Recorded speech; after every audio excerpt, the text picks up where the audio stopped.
Good morning, જય શ્રી કૃષ્ણ વિદ્યાર્થી મિત્રો.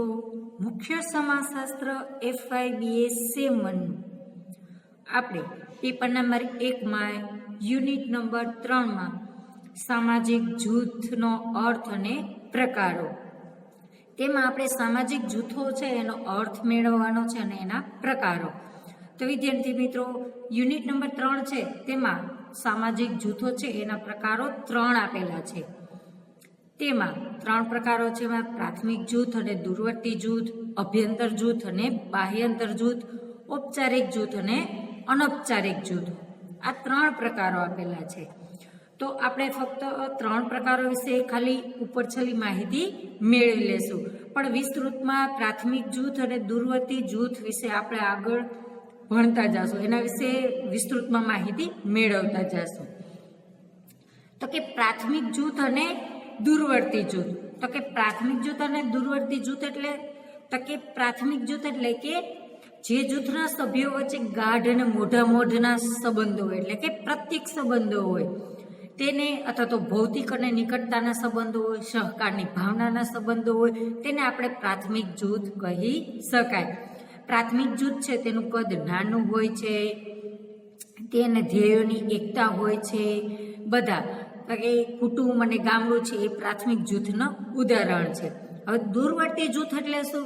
તો કે દૂરવર્તી જૂથ છે તેના સંબંધો છે એ ગાઢ નથી હોતા, નિકટતાના નથી હોતા, પરોક્ષ રીતે હોય છે, અથવા તો એકબીજાને ઓળખતા પણ ન હોય, અને તે દરેકે દરેક છે પોતાના વિશેષ હિતો છે સંતોષવા માટે તે જૂથમાં સંગઠિત થતા હોય છે.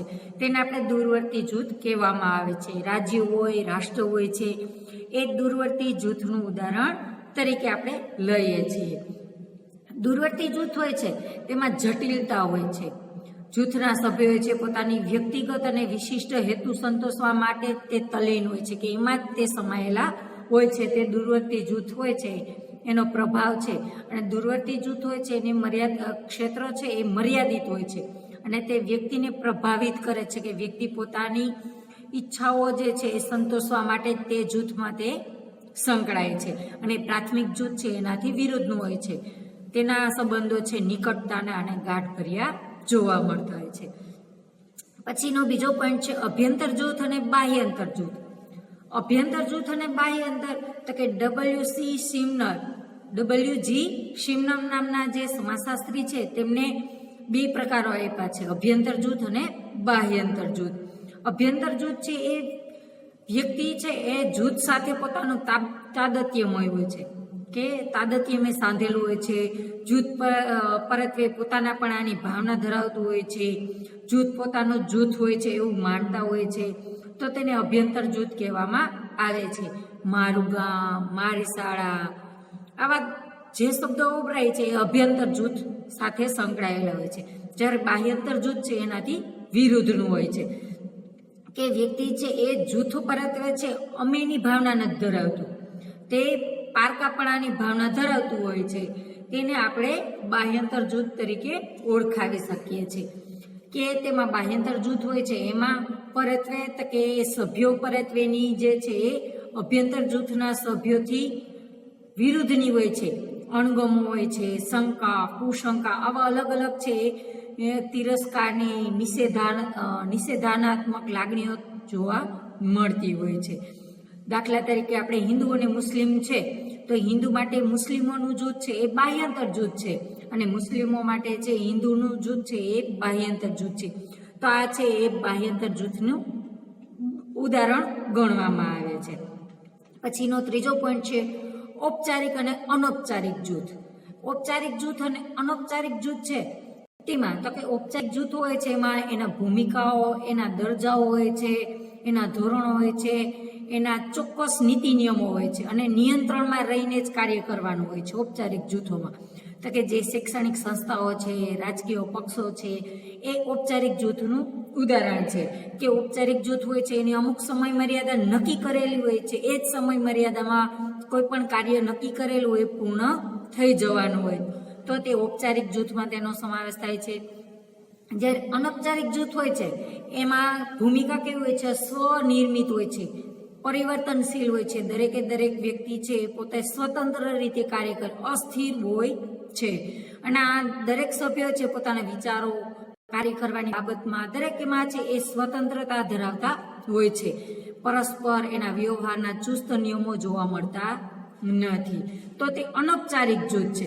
તો કે અનૌપચારિક જૂથ હોય છે તેમાં કુટુંબ હોય છે, મિત્ર મંડળ હોય છે, એ અનૌપચારિક જૂથ હોય છે. તો કે જીવન પર્યંત ચાલુ રહી શકે, તેને અનૌપચારિક જૂથ તરીકે ઓળખવામાં આવે છે.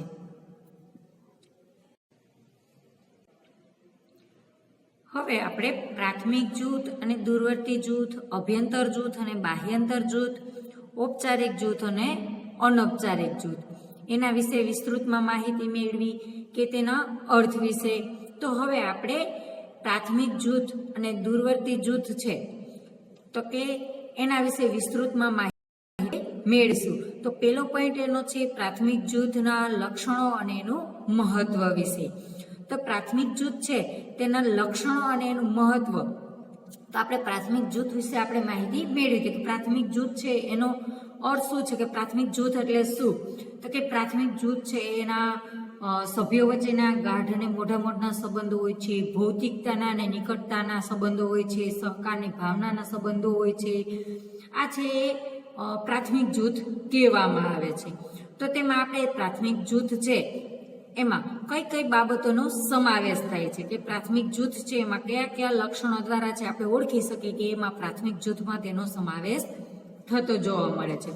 તો આપણે પેલા આ પ્રશ્ન છે એ ખાસ તમારે કરી લેવો તૈયારી સાથે, કે પ્રાથમિક જૂથ છે તેના લક્ષણો અને મહત્વ. તેમાં આપણે થોડી પ્રસ્તાવના દ્વારા એની માહિતી મેળવશું. તો કે માનવીના સમાજ જીવનના સામાજિક જૂથો છે એ મહત્વનો ભાગ ભજવે છે. અને અમેરિકન સમાજશાસ્ત્રી C.H. કુલે પણ જૂથના સભ્યો વચ્ચેના સામાજિક સંબંધો, એની ખાસ કરીને ગાઢ અને નિકટવર્તી સંબંધો છે એને કેન્દ્રમાં રાખી અને એમને 1905માં એક પુસ્તક લખ્યું હતું, સોશિયલ ઓર્ગેનાઇઝેશન.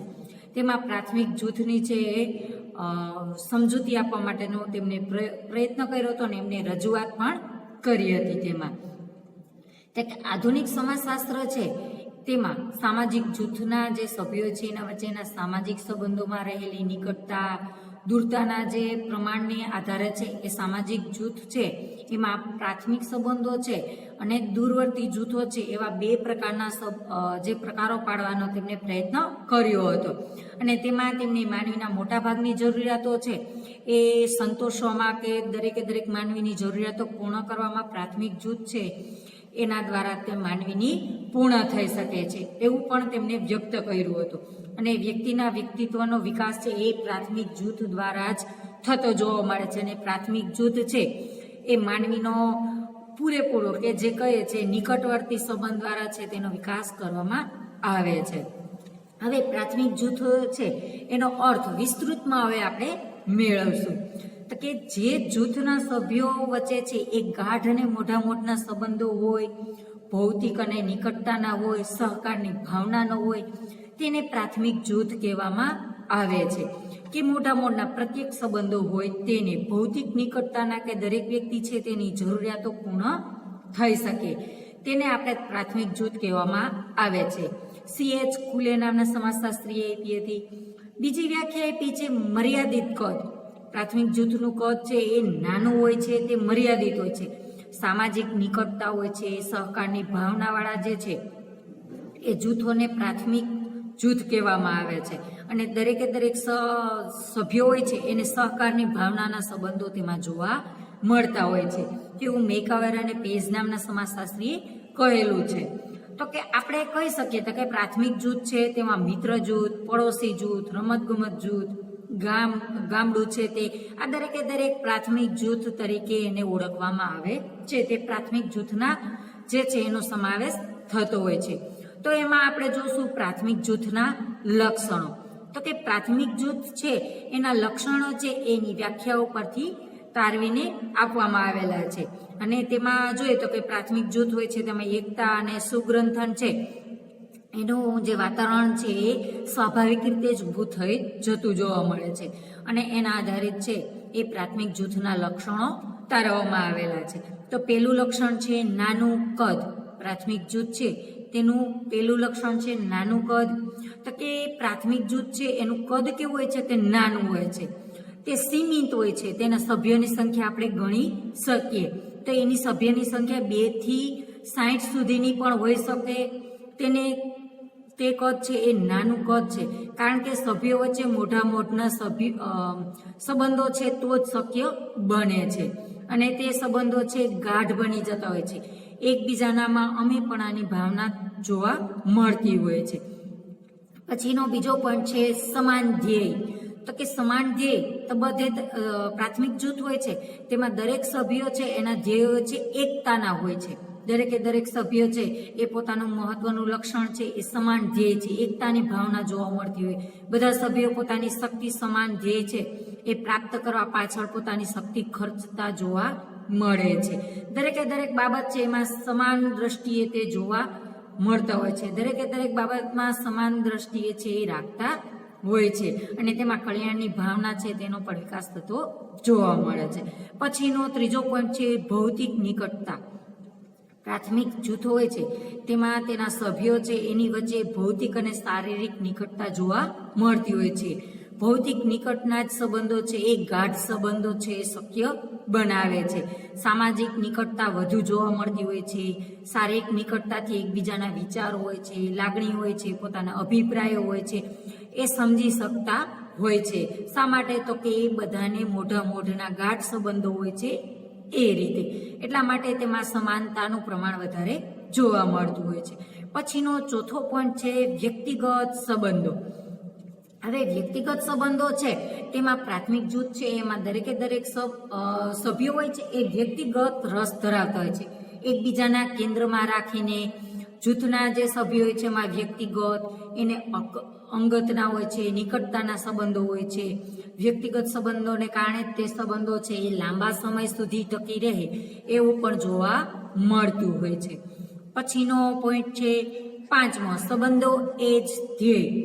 હવે સંબંધો એ જ ધ્યેય માનવામાં આવે છે. પ્રાથમિક જૂથ છે તેમાં સંબંધો છે એને સાધ્ય તરીકે ઓળખવામાં આવતા કે સાધ્ય તરીકે ગણવામાં આવતા હોય છે. એ સભ્યો છે એ સંબંધોને છે એ મૂલ્યવાન તરીકે પણ ગણતા હોય છે અને તે ધ્યેય તરીકે તેનો સ્વીકાર કરતા હોય છે. તે જે પ્રાથમિક જૂથ હોય છે તે સંબંધો જાળવી રાખવામાં ખૂબ જ કાળજીપૂર્વક જાળવી રાખતા હોય છે. કોઈ વખત સંબંધો તૂટે તો તે વ્યક્તિને છે એ દુઃખની અનુભૂતિ છે એ કરતા હોય છે કે સંબંધો તૂટવાના કારણે તેને દુઃખ થતું હોય છે. તે સંબંધો છે એને મહત્વનું પ્રદાન આપવામાં કે આગળનું જે કહીએ તો કે પ્રાધાન્ય આપવામાં આવતું હોય છે અને તે સંબંધો જાળવી રાખવામાં પણ તે ધ્યેય તરીકે જોવા મળતા હોય છે. પછીનો પોઈન્ટ છે છઠ્ઠો, સંબંધોનું કાયમીપણું. હવે પ્રાથમિક જૂથ છે તેમાં સંબંધો છે લાંબા સમય સુધી ટકી રહે છે. શા માટે? તો કે તેને મોઢના હોય છે, લાગણી ભર્યા હોય છે અને અમેની ભાવનાવાળા હોય છે. તો કે વ્યક્તિગત સંબંધોને કારણે તે સભ્યો વચ્ચેના જે સંબંધો હોય છે એ ગાઢ બને છે અને એના કારણે છે તે સંબંધોનું અસ્તિત્વ લાંબા સમય સુધી કે વધુ સમય સુધી ટકી રહેતું હોય છે કે કાયમીપણોમાં જોવા મળે છે. પછીનો પોઈન્ટ છે સાતમો, સ્વયંજનિત સંબંધો. પ્રાથમિક જૂથ હોય છે તેમાં સભ્યો વચ્ચેના સંબંધો છે આપોઆપ ઉદ્ભવે છે, સ્વયંજનિત. દાખલા તરીકે આપણે કુટુંબ કહીએ તો કુટુંબ એ પ્રાથમિક જૂથ તરીકે આપણે ઓળખીએ છીએ, જેમાં સભ્યો વચ્ચેના સંબંધો છે આપોઆપ વધતા જાય છે.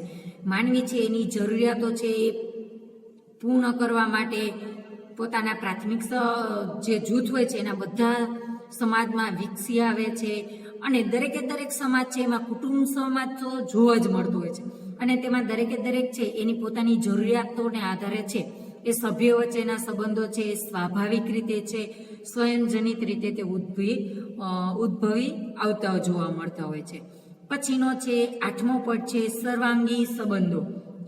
હવે પ્રાથમિક જૂથ છે તેમાં સભ્યો વચ્ચેના સંબંધો છે એ સંપૂર્ણ હોય છે અને તે જે પ્રાથમિક જૂથ હોય છે તેના સંબંધોમાં કોઈને કોઈ એક પાસું છે એ વ્યક્ત થતું નથી, પરંતુ વ્યક્તિના બધા જ પાસાઓ તેમાં વ્યક્ત થતા જોવા મળે છે. દરેકે દરેક સભ્ય એકબીજાના જીવન તરીકેની માહિતી છે એ જાણતા હોય છે, તે જાણકારી તેને થતી હોય છે. સંપૂર્ણ સંબંધોને કારણે વ્યક્તિનું છે એ મૂલ્યાંકન એની કરવામાં આવતું નથી, પરંતુ તેને ધ્યાનમાં રાખે કે શું તેને ધ્યાનમાં રાખવાની બાબતો છે, કઈ બાબતો છે એ લાગણી ભર્યા છે, એ દરેકે દરેક મૂલ્યાંકન કરવામાં આવતું હોય છે. અને તે શક્તિથી જ તેનું કરવામાં આવતું નથી, ફક્ત તેના સર્વાંગી એટલે કે દરેકે દરેક બાબતો છે એને ધ્યાનમાં એની માહિતગાર બની અને તેના સર્વાંગી સંબંધો છે એનો વિકાસ થતો જોવા મળે છે. આ હતા પ્રાથમિક જૂથના લક્ષણો. પછીનો ચોથો પોઈન્ટ છે પ્રાથમિક જૂથનું મહત્વ. હવે પ્રાથમિક જૂથનું મહત્વ છે એ એટલું જ છે જેટલું પ્રાથમિક જૂથના લક્ષણોનું મહત્વ છે એટલું જ એનું જીવનમાં મહત્વ રહેલ છે. માનવી છે એ સમાજ જીવનમાં છે સામાજિક જૂથો છે એનો મહત્વનો ભાગ ભજવતું હોય છે. American સમાજશાસ્ત્રી C.H. કુલે પણ કીધું છે કે સામાજિક સંબંધો છે ખાસ કરીને ગાઢ અને નિકટવર્તી છે એના માટે પણ એટલા જ જરૂરી છે કે પ્રાથમિક જૂથ પણ છે એનું પણ એટલું જ મહત્વ કે એની જરૂરિયાત પણ એટલી જ રહેલી છે.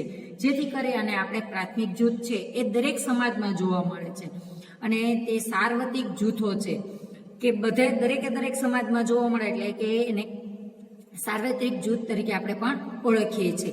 પ્રાથમિક જૂથ છે એ સમાજમાં કેન્દ્રવર્તી સ્થાન તરીકે હોય છે. માનવીની મોટા ભાગની જરૂરિયાતો છે એ પ્રાથમિક જૂથ દ્વારા જ પૂર્ણ થતી જોવા મળે છે. માનવી પોતાની મોટા ભાગની પ્રવૃત્તિઓ છે એ પ્રાથમિક જૂથ સાથે સંકળાઈને જ કરતું હોય છે. તેથી જ પ્રાથમિક જૂથ છે તેને મહત્વનું કહેવામાં આવે છે. તો આપણે પ્રાથમિક જૂથ છે એમાં કઈ કઈ બાબતો છે એ મહત્વની છે. તો તેમાં આપણે પહેલો પોઈન્ટ જોશું સામાજિક અને માનસિક સંતોષ. તો કે પ્રાથમિક જૂથ છે એમાં સામાજિક અને માનસિક સંતોષ મેળવવા માટે છે એ પ્રાથમિક જૂથ મહત્વનો ભાગ ભજવે છે.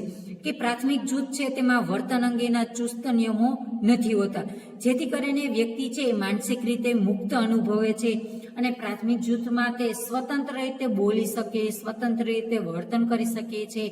જેથી વ્યક્તિનું સમગ્ર વ્યક્તિત્વ છે એ પ્રગટ થવામાં પ્રાથમિક જૂથ છે એ મહત્વનો ભાગ ભજવે છે અને માનસિક સંતોષ પણ અનુભવ મળે છે. અને અભિવ્યક્ત કરવામાં કે અન્ય જૂથોમાં ન કરી શકે પણ તે સ્વતંત્ર રીતે તે પ્રાથમિક જૂથમાં કે પોતાના કુટુંબમાં કે મિત્ર જૂથમાં તે વ્યક્તિ છે એ સામાજિક કે માનસિક રીતે જે સંતોષની કે સલામતી પ્રાપ્ત થાય છે અને એના દ્વારા છે પ્રાથમિક જૂથમાં તે પોતાનું સ્વતંત્ર રીતે પોતાનું વ્યક્તિત્વ છે એ વ્યક્ત થતું જોવા મળે છે. પછીનો બીજો પોઈન્ટ છે સમાજીકરણ. દરેક વ્યક્તિ છે એ જન્મે છે ત્યારે તે પ્રાણી સમાન હોય છે, પરંતુ વ્યક્તિ છે સમાજમાં બંધબેસતો કરવાનું કામ છે એ કુટુંબ દ્વારા કરવામાં આવે છે. દરેક વ્યક્તિ છે સૌથી પહેલા તે કુટુંબના સંપર્કમાં આવે છે. જન્મે ત્યારે સૌથી પહેલા તે કુટુંબના સંપર્કમાં આવે છે.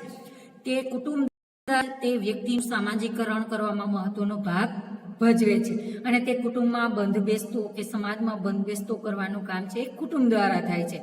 તે સામાજિક સાંસ્કૃતિક વારસો મેળવે છે, સમાજમાં તેને દરજ્જો મળે છે, તેને અનુરૂપ તે પોતાની ભૂમિકા ભજવવામાં પણ પોતે શીખતો થઈ જાય છે.